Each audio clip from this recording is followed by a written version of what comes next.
इस वाक़े के बाद अमरीकी मीडिया पर यह गुफ्तगू होना शुरू हो गई थी कि क्या मेजर नदाल हसन ने यह जुर्म किसी नफसियाती मसले की वजह से किया है या कि इसके पीछे मजहबी जुनूनियत थी। मिलिट्री और कानून नाफिज करने वाले सीनियर एहलकारों का कहना है कि फ़िलहाल वो ये नहीं समझते कि ये कोई दहशत गर्दी का वाक़या था, मगर वो ये समझते हैं कि इस वाक़े के पीछे सियासी, मजहबी और नफसियाती तीनों वजूहात एक साथ शामिल हो सकती हैं। मगर अमेरिका में कदामत पसंद मीडिया इसे दहशतगर्दी के साथ जोड़ना चाहता है। अमरीकी कंजर्वेटिव मीडिया के मशहूर radio talk show host rush Limba ने भी अपने प्रोग्राम में ये कहा कि इसे एक दहशतगर्द वाक़या समझा जाना चाहिए। मगर वाशिंगटन में मुस्लिम पब्लिक अफेयर्स काउंसिल के हुकूमती शख्सियात से राब्ते के लिए नुमाइंदे अलेजेंड्रो ब्यूटल कहते हैं कि कोई भी नतीजा अख्ज़ करने से पहले तहकीकात का इंतज़ार किया जाना चाहिए।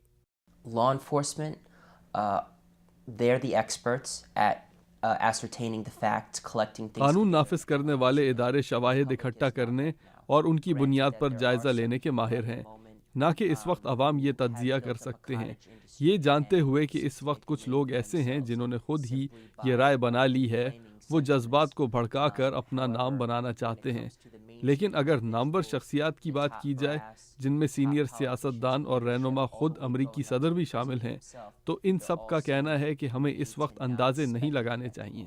ऐसा भी नहीं कि सभी कदामत पसंद इस वाक़े को दहशतगर्दी करार दे रहे हों।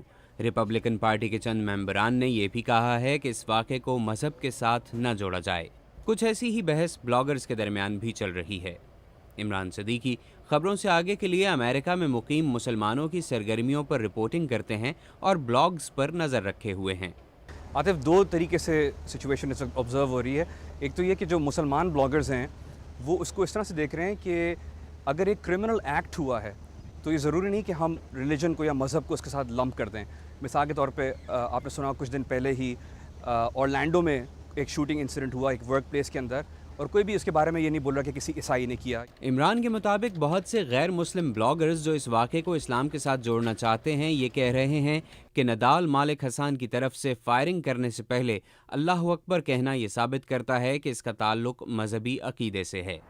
अमेरिका में मुसलमानों की तमाम नुमाइंदा तंजीमों ने मेजर नदाल मालिक हसन के इस अमल की शदीद मजम्मत की है और मुसलमानों की तंजीमों ने मिलकर इस साने में ज़ख्मी होने वाले फ़ौजियों के ख़ानदानों की मदद के लिए एक फ़ंड भी कायम किया है।